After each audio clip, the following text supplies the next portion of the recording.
The next presenter here has put together a documentary that everybody should see, and it's a documentary explaining and exposing the agenda of Michelle Obama.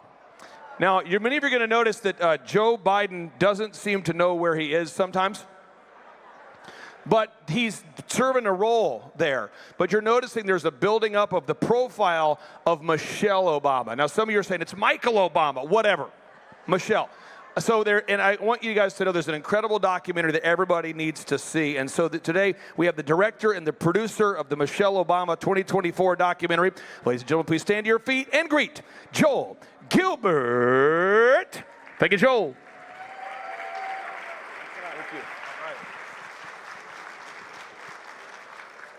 Thank you, folks. Let's take a look at the trailer for my documentary, and then I'll say a few words.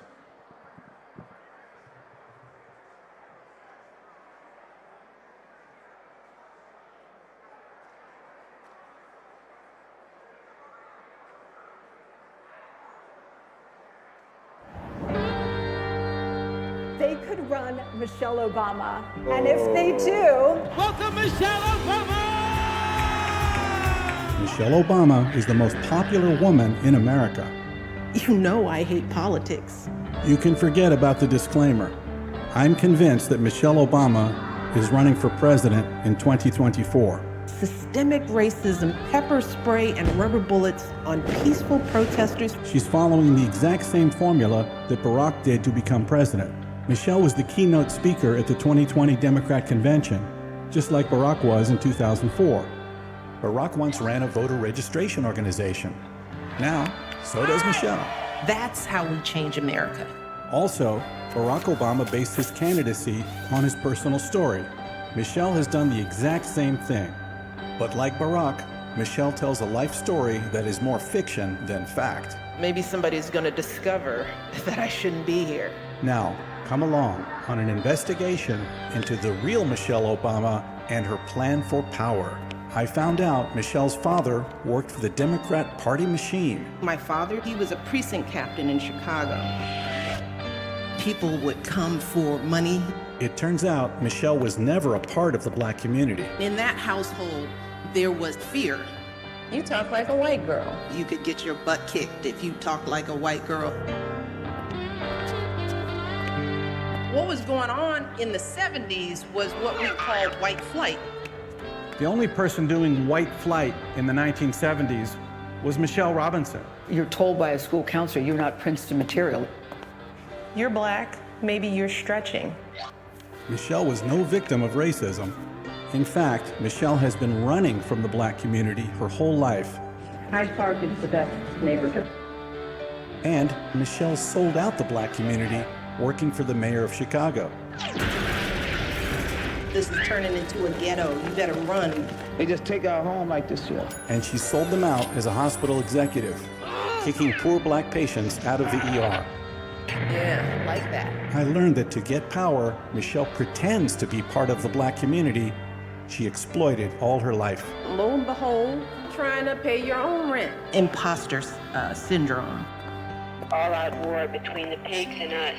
And it turns out Michelle's close friend and mentor was an anti-American radical. The politics of fear. Because of fear. Your fear. They want you to be afraid of change.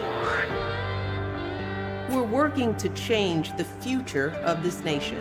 We need you. Are you in? Fundamentally transforming the United States of America. And to transform America, Michelle plans to rule America come Election Day 2024.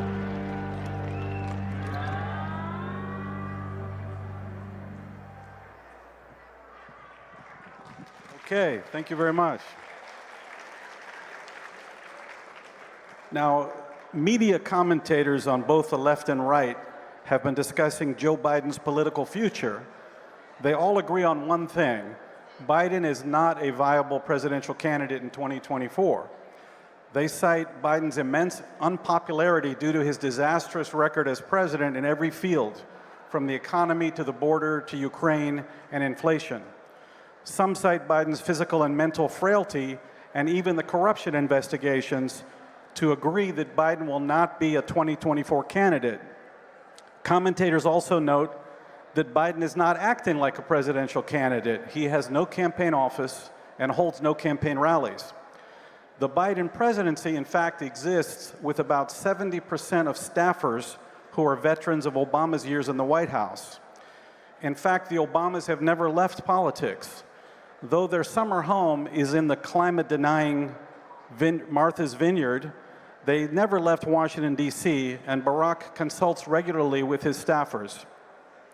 I'm convinced that Biden knows he is a placeholder. The Democrats have meanwhile set it up for Michelle Obama to be their 2024 nominee by moving their historic first primary out of Iowa to South Carolina, where half of the Democrat Party electorate are going to be African American. South Carolina is also the state that Michelle Obama claimed as her adopted home state back in 2008 when campaigning for Barack because her grandparents are from South Carolina. If that weren't enough, Democrats have placed their 2024 convention, of all places, in Michelle's hometown, and what could not be a more obvious homegirl convention for Michelle Obama. I believe November of this year, in a few short weeks, is when we'll see Michelle Obama declare for president in order to meet the December 23rd deadline for primary signatures to be on the primary in most states. So what has Michelle been doing exactly to prepare for that moment?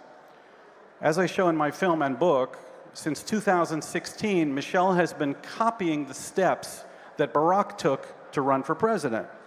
Like her husband, Michelle served as the keynote speaker at a Democrat convention. Barack's 2004 keynote speech introducing John Kerry made him a viable candidate 4 years later. Michelle's speech on behalf of Joe Biden told us she would be the next nominee. I believe Michelle will likely justify her candidacy by restating what she told Biden, as you saw in the trailer. She'll say, "You know I hate politics, but I love this nation, and I love your children." Next, Barack Obama based his candidacy on his personal story. He wrote 2 autobiographies, Dreams from My Father and The Audacity of Hope. Both were efforts to rewrite his personal and political history for public and media consumption. Sure enough, Michelle wrote a wildly popular 2018 memoir called Becoming, and a second autobiography in 2022 called The Light We Carry. Both are also on Netflix. Conservatives failed to notice that Michelle Obama was selling out arenas all over the country to promote these books, but in reality was solidifying her political positions. Finally, Barack started in politics by running a voter registration organization in Chicago called Project Vote. Michelle now aggressively runs When We All Vote, supported with $26 million by George Soros and run by Valerie Jarrett. The showcasing has worked. Michelle Obama is a genuine pop culture phenomenon. Like Oprah or Madonna, she doesn't even need a last name. She has 100 million followers on social media, including Twitter, Instagram, and Facebook. With 15 years of all positive publicity, hundreds of magazine covers and talk shows, Michelle Obama is arguably the most popular person in the country. Now, the one thing that can stop Michelle Obama's drive to the White House, I believe, is the truth about Michelle Obama, especially as it affects her core voting bloc, which is minority and black voters who are no fools. The truth is that Michelle Obama is no friend of the black community. I chronicle Michelle's real-life history in Chicago. Michelle spoke openly in her book, Becoming, about living in fear of her black neighbors. She was afraid to go outside because the black kids were hostile. They told her she was acting white, which Michelle described as meaning you think you're better than everyone else. Michelle writes in her book about getting in a fist fight with a girl who called her an Oreo, which was a racial insult. It meant you're black on the outside, but you're really white on the inside. Michelle grew up with no black friends. Her hero growing up, she said, was Mary Tyler Moore. She watched the Brady Bunch after school every day.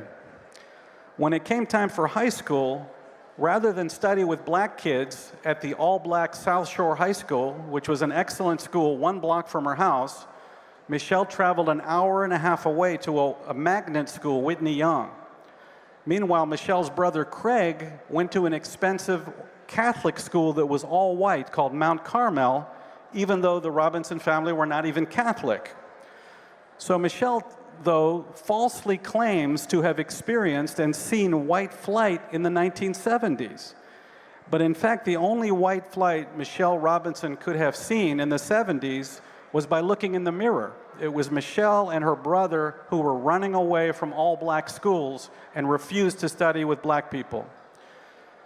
After all the abuse Michelle got from the black community growing up, she got her revenge on the black community in her professional career. Chicago liberals could not hire a white person to make 20,000 blacks homeless. They needed a person to do the dirty work.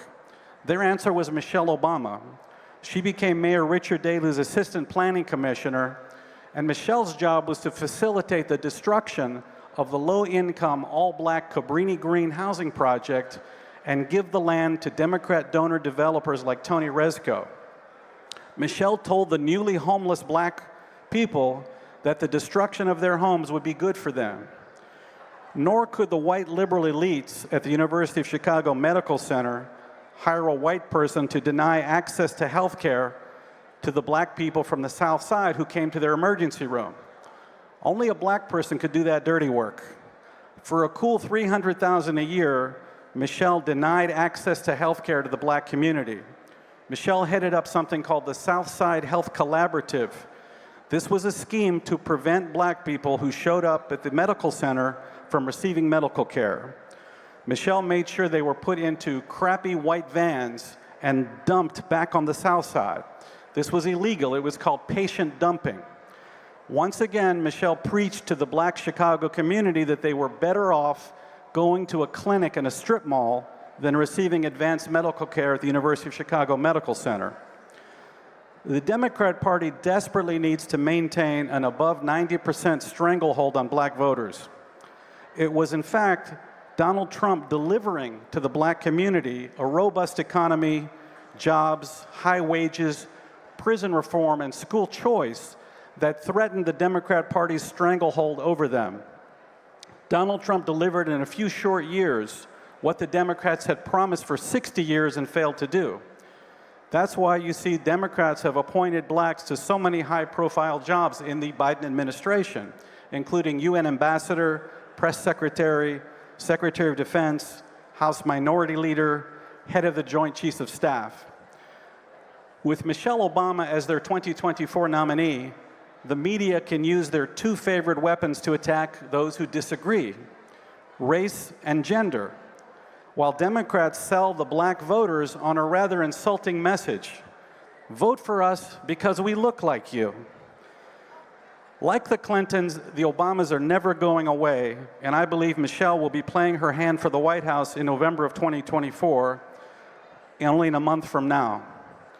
You can watch the film version of Michelle Obama 2024 on salemnow.com or Amazon Prime Video, and the book and the DVD are on Amazon.com.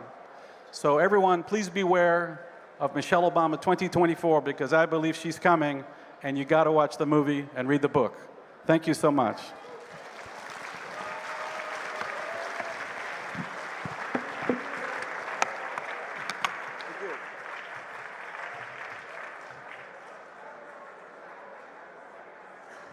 Now, real quick, Roger Stone is who introduced me to you. How do you know Roger Stone? How'd you meet Roger?